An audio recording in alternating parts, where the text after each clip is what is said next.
Today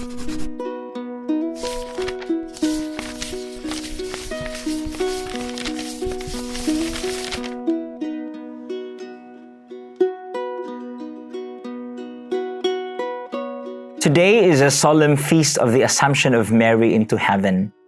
And in the Assumption of Our Lady, we are given a glimpse of our very destiny. The Assumption is the anticipatory sign, just like the resurrection of Christ, that the forces of evil have been overcome, that death is not the last word, and that the way of the humble, which seems to lead to defeat, actually leads towards victory. On this feast of the Assumption, it will really be good for us to look at Mary and to contemplate Mary. But in doing this, we must not just consider the fact that she is the Immaculate Conception, the Mother of God, the Lady assumed into heaven, body and soul. If we do that, then we look only at her privileges, and this may make Mary seem distant from us, quite far and unreachable, and in the process, Mary becomes a mythical or legendary figure.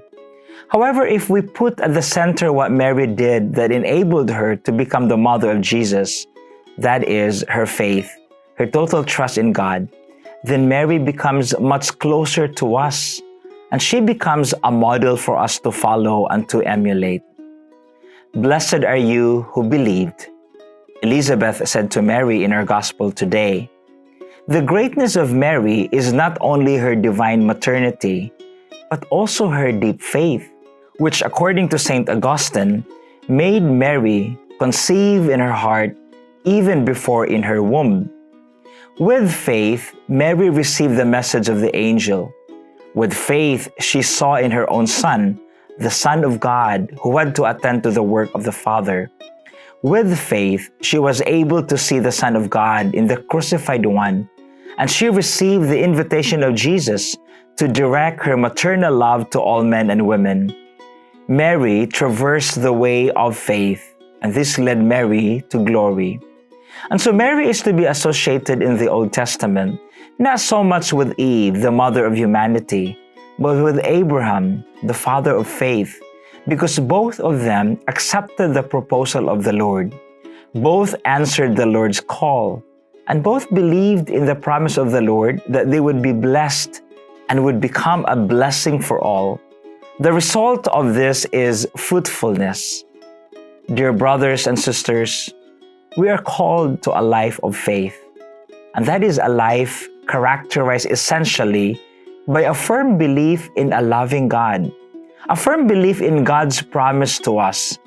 If we look at Mary's life, we cannot say that Mary had an easy life or that things were always clear to her. That is definitely not the case. And so Mary's life is very similar to ours. Things are not always easy. Things are not always clear. Precisely in this situation, we are called to follow the example of Mary.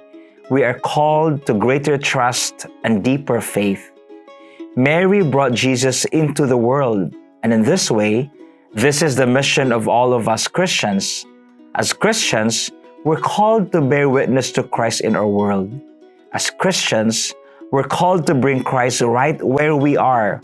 And so in this solemn feast of the Assumption, we honor Mary and we celebrate Mary so that we may walk in our midst and we may learn to walk with her footsteps so that we too will arrive at our final destination, which is to be associated with her Assumption into heaven. Happy Feast Day and God bless you all.